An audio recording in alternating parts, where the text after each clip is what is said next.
Well, a very good afternoon to you. Welcome to this edition of Lunchtime News, coming to you here on MTV Sports. With news first, I'm Shanji Rampati. Let's start off with a look at your headlines. Deputy Chairman of the Buttala Pradesh Sabha hospitalized after a brawl with the police. Farmers in Dambulla say that they are receiving a considerable price for their harvests. Death toll in the Dhaka building collapse reaches 150.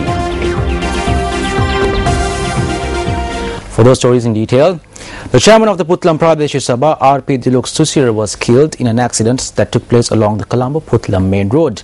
The police said that the accident took place when the pickup he was driving in collided onto a lorry close to the Daduru Oya bridge at around 2 a.m. today.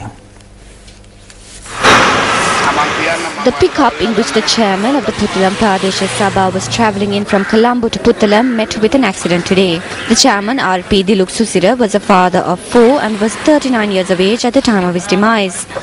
The police said that the driver of the chairman's vehicle, who was injured, was admitted to hospital. R.P. Diluk Susira served as a teacher and a Samurdhi officer before entering politics. Later, in 2002, he was appointed as the opposition leader of the Puttalam Pradesh Sabha under the SLFP ticket. It was in 2006 that he was appointed as the chairman of the Puttalam Pradesh Sabha. Meanwhile, the police has commenced an extensive investigation into the brawl that took place between the deputy chairman of the Buttala Pradesh Sabha and 2 police officers in Okkampitiya, Monragala. 3 persons, including deputy chairman Cecil Nanayakkara, were injured in the brawl. According to the police, the 2 police officers on traffic duty in Okkampitiya had stopped and searched the motorbike in which the deputy chairman of the Buttala Pradesh Sabha was travelling in. A senior police officer in charge of the area said that an argument had broken out regarding another individual who was on the bike without a helmet. This led to an altercation between the 2 parties. The police adds that the 2 officers who were on duty were injured in the incident and were admitted to the Buttala hospital. The senior police officer in charge of the area said that the deputy chairman of the Buttala Pradesh Sabha was also injured. The deputy chairman is currently receiving treatment at the Sirigala hospital.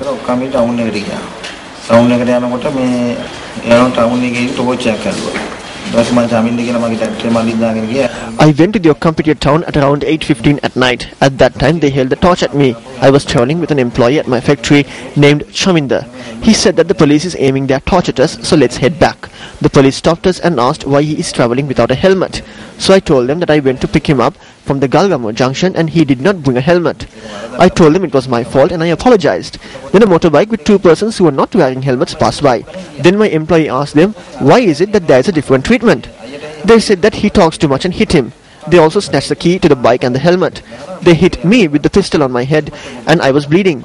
Then the OIC arrived. I showed him the blood. I applied the blood on his face and I told him that this was what his officers did to me. Afterwards, someone put me into a lorry and admitted me to the hospital. The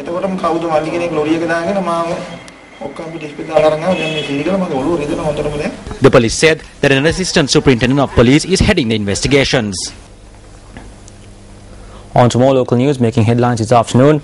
The General Secretary of the Colombo Mani Market Traders Association, Gamini Handonge, says that the prices of vegetables at the Colombo Mani Market have decreased. He pointed out that though they receive vegetable stocks as usual, the prices have decreased.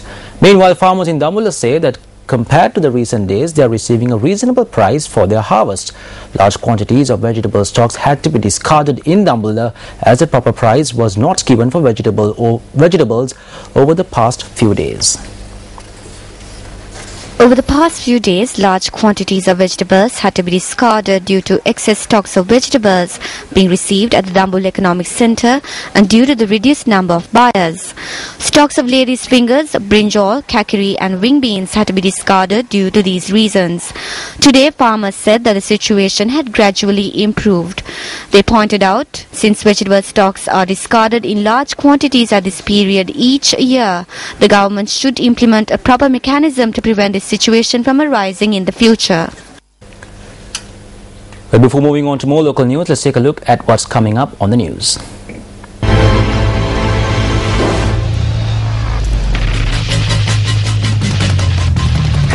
South Korea proposes formal talks with North Korea to discuss restarting work at a joint factory zone located just north of the rival's heavily armed border after operations were suspended in early April amid growing security tensions.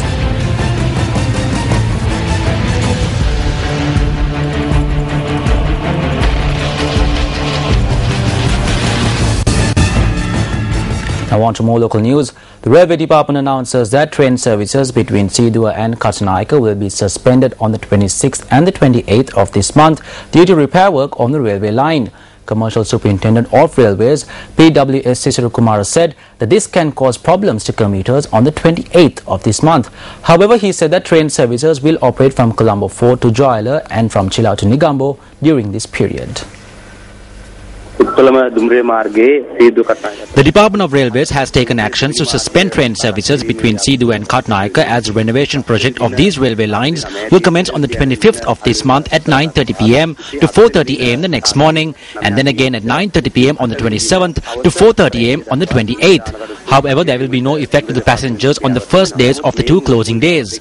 So commuters will have to face minor problems because trains will not operate in this region this Sunday, the 28th.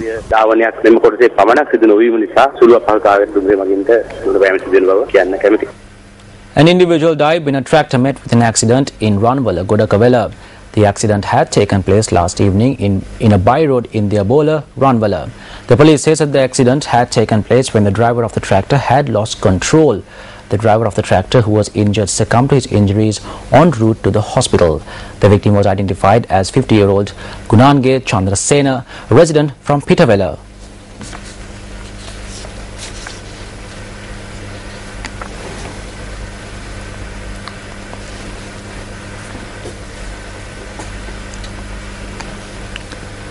Still in local news, Indian Defence Minister A.K. Anthony says that 125 Indian fishermen who violated Sri Lanka's international maritime boundary line were apprehended by Sri Lankan authorities so far this year, and no fishermen have been killed.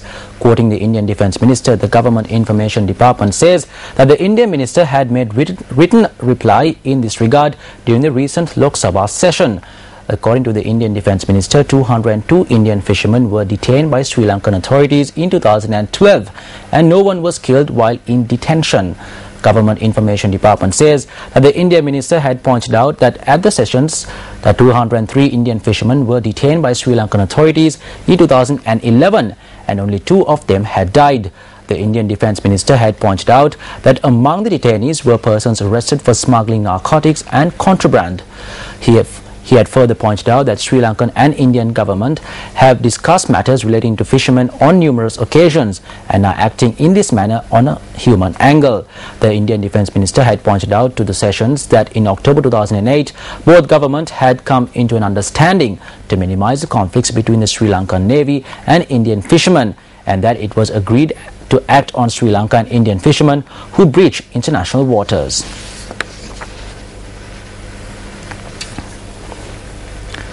And that brings an end to a lunchtime news bulletin. Thank you very much for watching. For News First, I'm Shahan Jurangpati. Goodbye and take care.